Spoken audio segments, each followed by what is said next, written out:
So, friends, today I am going live on a topic which everybody wants to learn and understand, and that is to be leader of a group. Now, you must be thinking that why should I be a leader and how should I be a leader? Why? Because you want to be successful. You want everybody to listen to you. So what is the fundamentals of leadership? You are not born a leader. You can become leader. You can be trained to be leader, like we have been trained for 4 years in the academy to be leaders. So I will just go through a small presentation of mine to show how you can be a leader.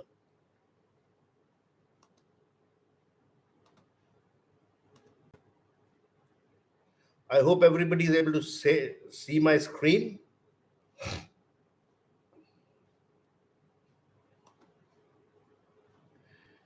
So we will talk about leadership and our life. Basically, I will cover my complete talk in what are life skills, what is leadership, types of leadership, how to be an effective leader, a military leader, some of the great leaders as such, and also some skills that enhance your leadership.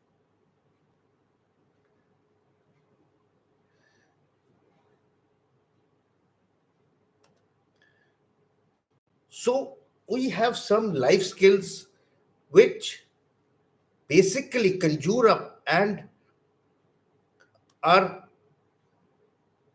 getting together to for you to be a leader.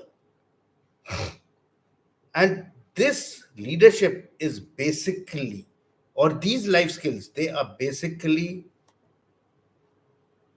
fundamentals of your attitude, your behavior, to make correct choices of life, to transfer that knowledge and attitude into action.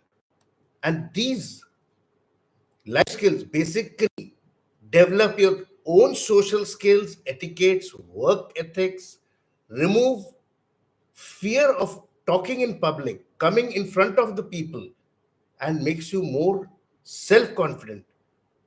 And also, this happens when you learn languages, see places, go around. And these life skills are basically decision making, grow your interpersonal relations, communication, manage your stress, learn to avoid criticism, accept it positively.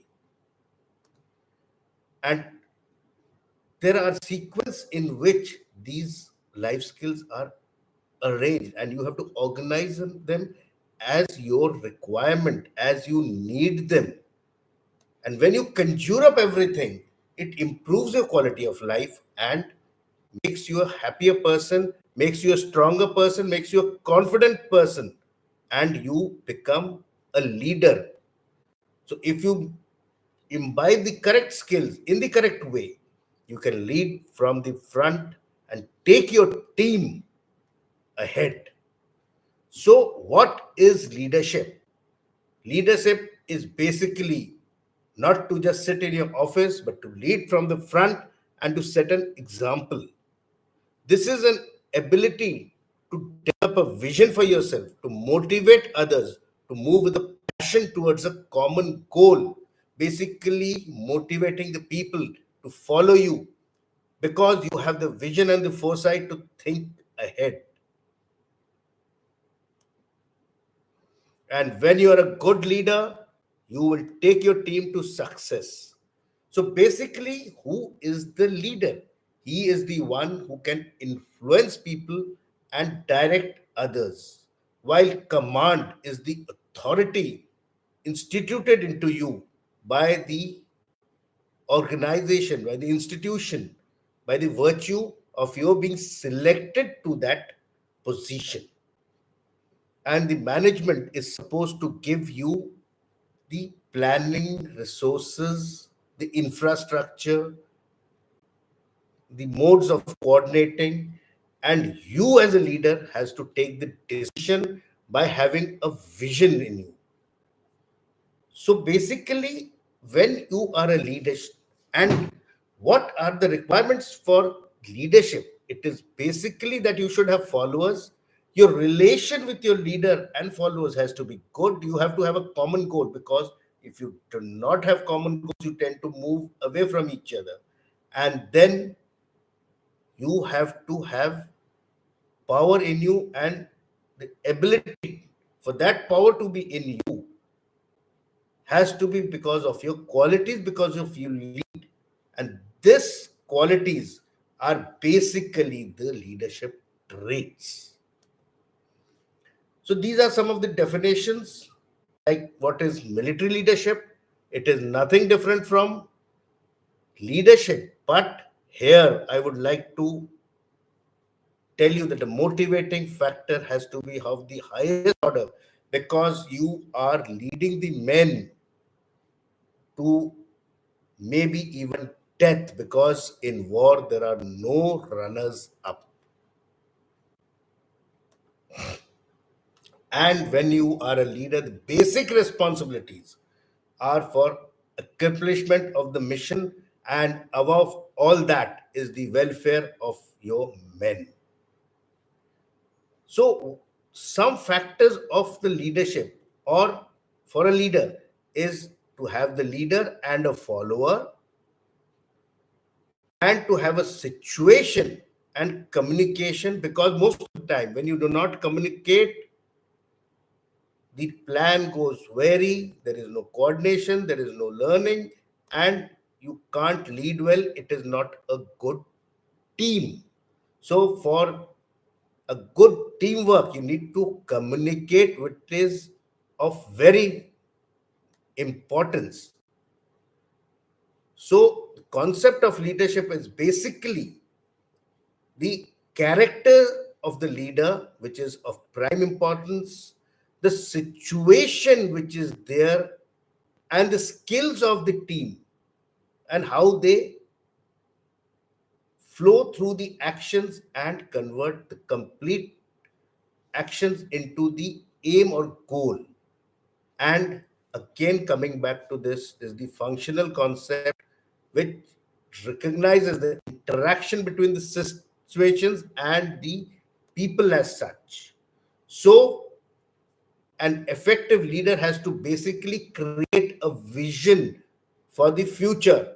He has to plan, give decision. Now, decision making is very important, because if you do not give the correct decision, it is as good as not moving forward. And a decision can be right or wrong, but please take a decision, because no decision is a lost battle. Decision, even if it is wrong, the leader must stand by it, take the onus on him, and move forward.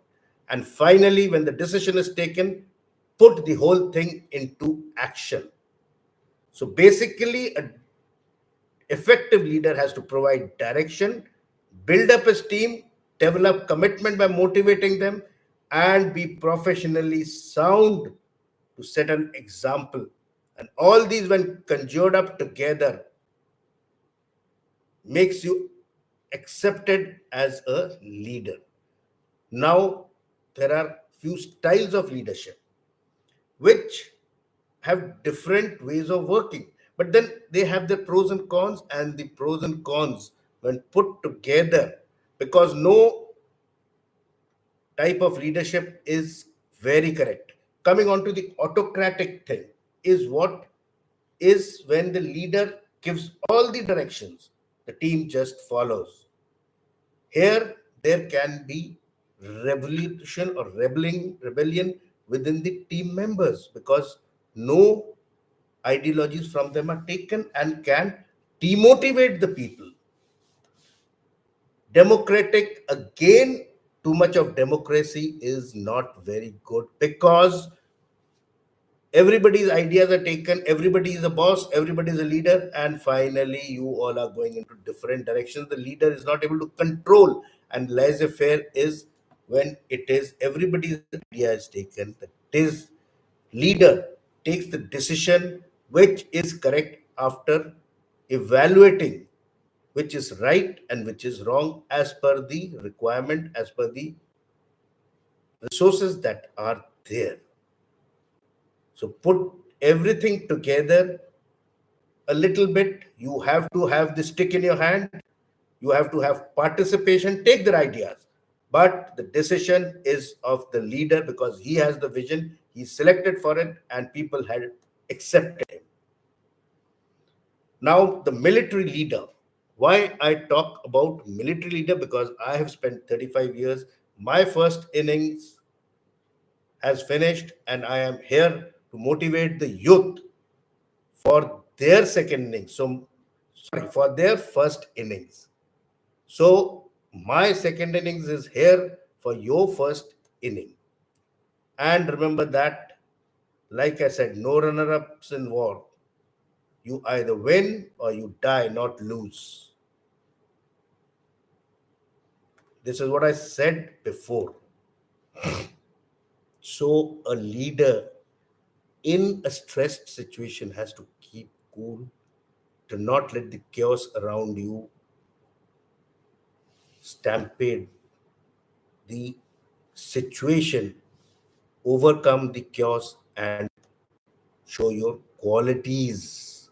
So, all this, what is there on the slide, says that you have to be professionally sound, authoritative, be a good decision maker, and have good professional ethics with selfless service. Because, like Chetwood had mentioned, the honor and safety of the country comes first, then comes the welfare of my men. My comfort is last and last only. So, this is what a leader has to be. He is a mix of a leader and a manager. That is what a military leader or a commander is, because he has to understand, be original, focus on the goal, think long with eyes on the horizon. Do not think of what is happening 1 year after. Think what may be the consequences after 5 years. Think out of the box without just being a copy and cut. And if you teach your team or your man as you want him to be, give him the resources, he will be as what you want him to be. The traits of leadership, as known to everybody, is loyalty, courage, honesty, and integrity. They are foremost, because if you are not honest and have the loyalty traits, you cannot be a leader, you cannot expect your team to follow you.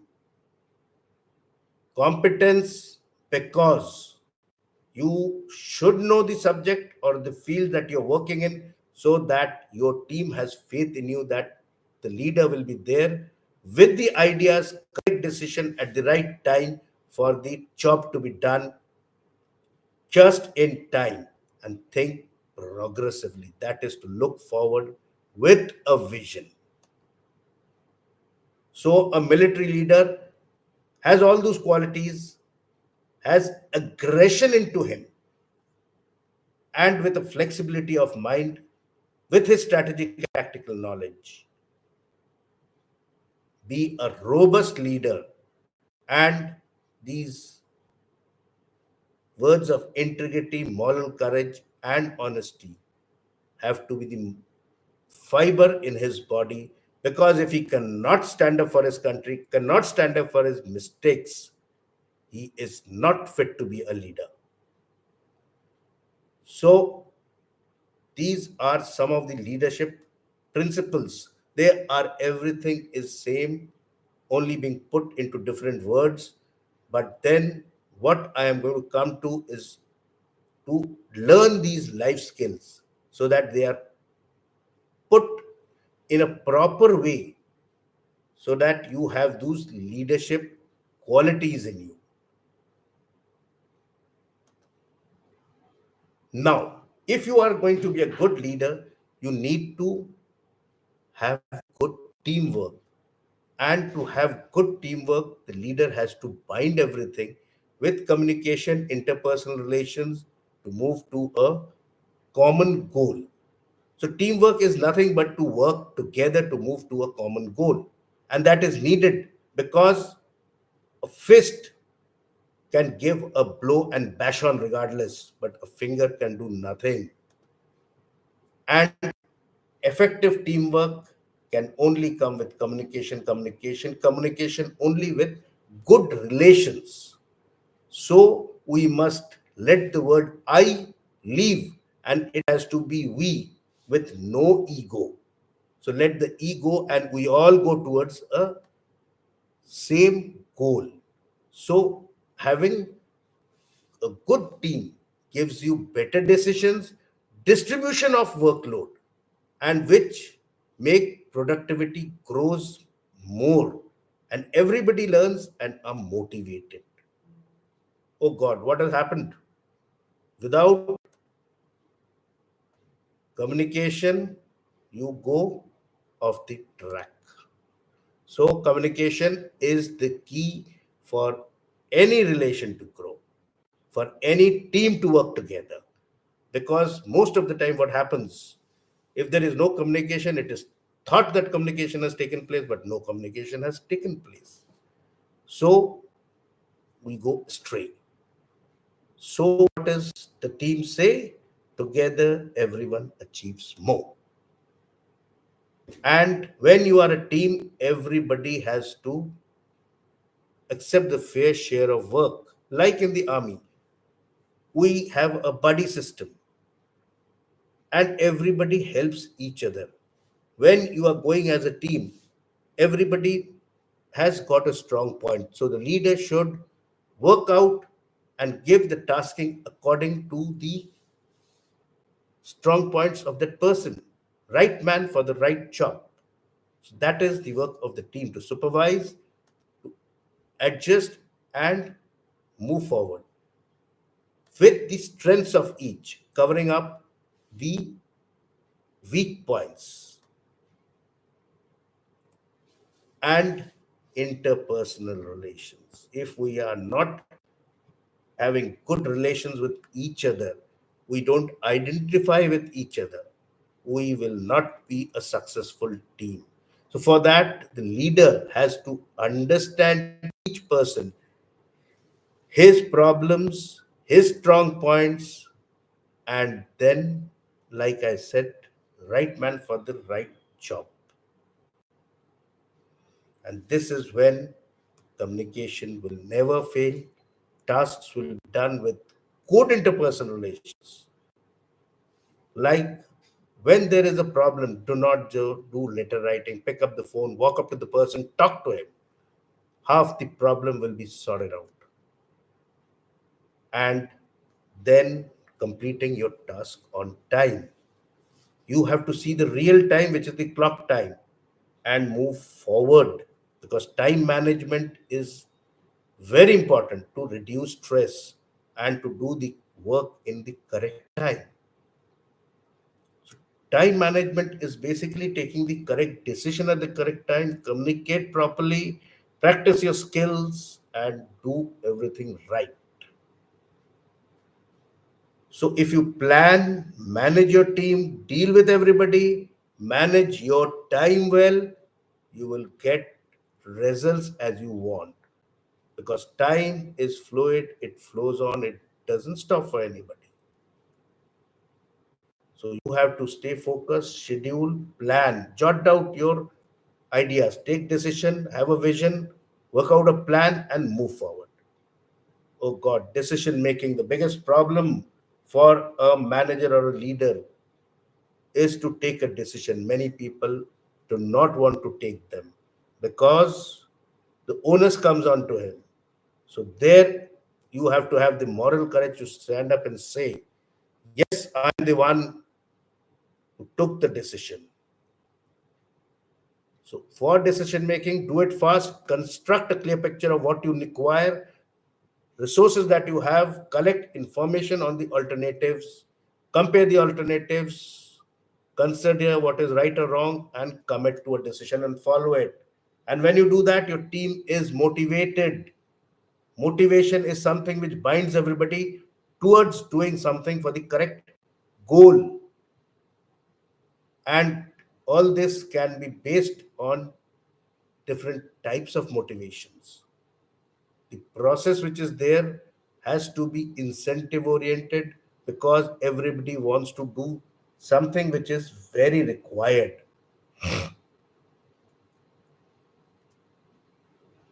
Some types of motivation and benefits of motivation, because then you get job satisfaction, which is most important, and you learn. So to create a motivating environment, you have to give incentives, pat the person in public, reprimand him in privacy, because do not insult your team. Some great leaders, Alexander, who at 32 conquered most of Asia and the world also. He was aggressive, had planning ideas, coordinated, and moved and attacked from the front. Again, Genghis Khan, a great strategian, came, invaded through Asia and Europe, and conquered a lot with his ideology. Eisenhower, again, during the Second World War, was a supreme commander with foresight. So, these are some of the leaders that I was talking about.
Then we have Rommel, who was known as the Desert Fox. In North Africa, he had the Allied forces on tenterhooks. They did not know from where he attacked and where he went. He was a great strategist and a tactician. Patton, again, with his charismatic leadership styles, was a great success in controlling the Axis forces in North Africa. Then, not going very far, we have our own generals and field marshals. General Cariapa was a strategist and tactician who, in the 47, 48 war of Indo-Pak just after independence, put Pakistan on the run and put them back. General Trimaya, Chief of Army Staff from 57 to 61, who went into 62, though it was a debacle, but then he was not a loser, but a fighter who gave Indian Army a vision and focus to work on.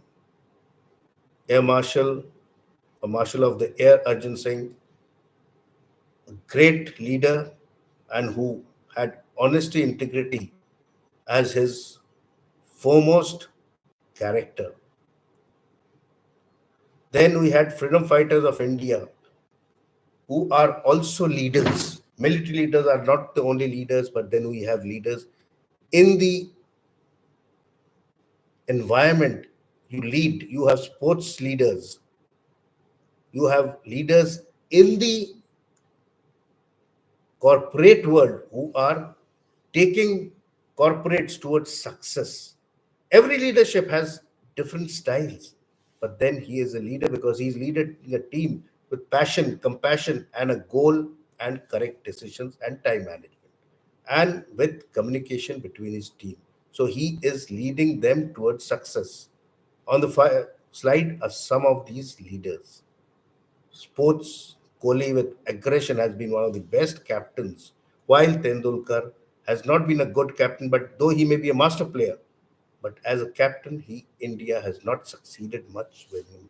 Dhoni, the cool man, stress लेके भी उसने stress दूसरों को नहीं दिया and India won the World Cup. And what more, Kapil Dev, aggression, leadership, sportsmanship all combined into one, and India was able to get the 83 World Cup just under his leadership because of his cool style.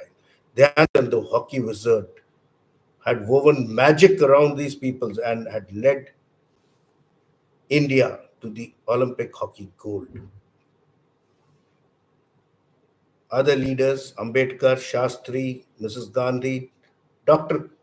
APJ Abdul Kalam.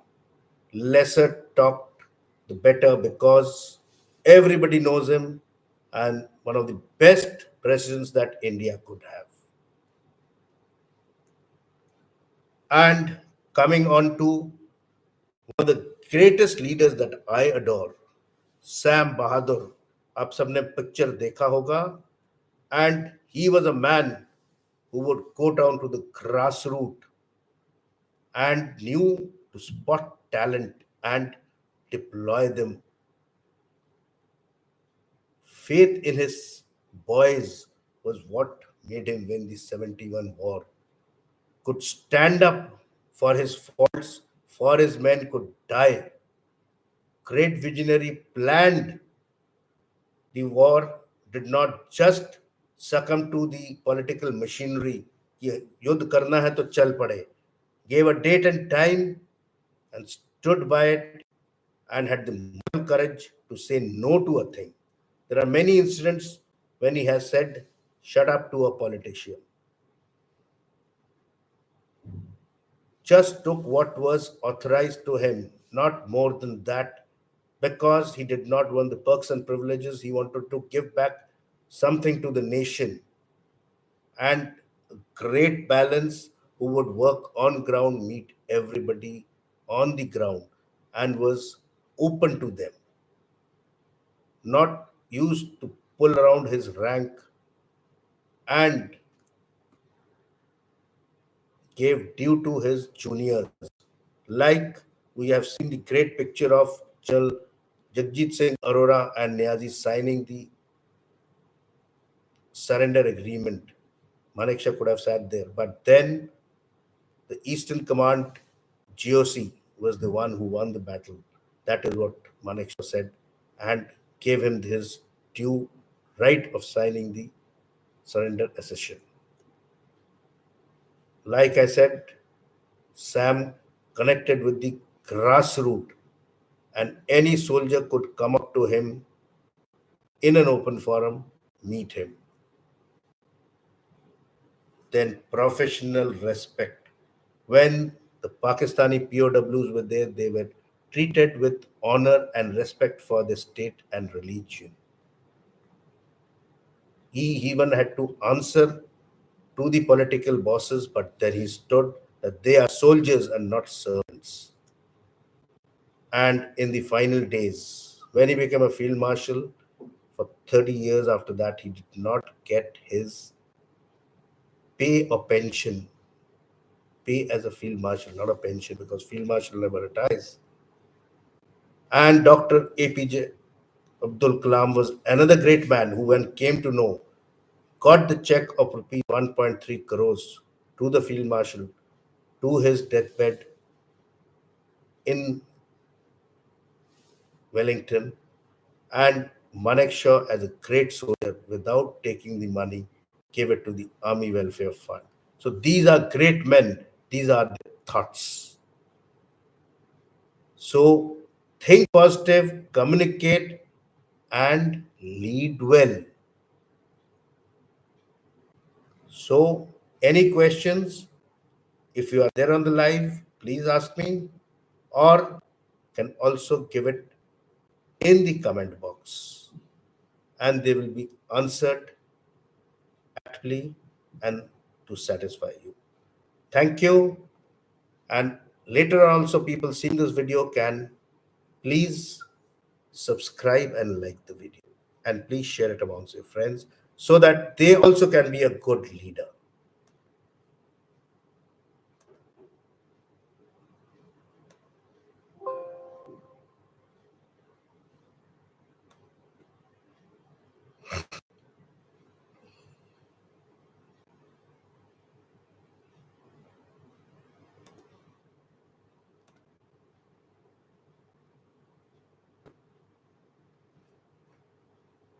So, gentlemen, here I end my stream, and please like and subscribe. Jai Hind.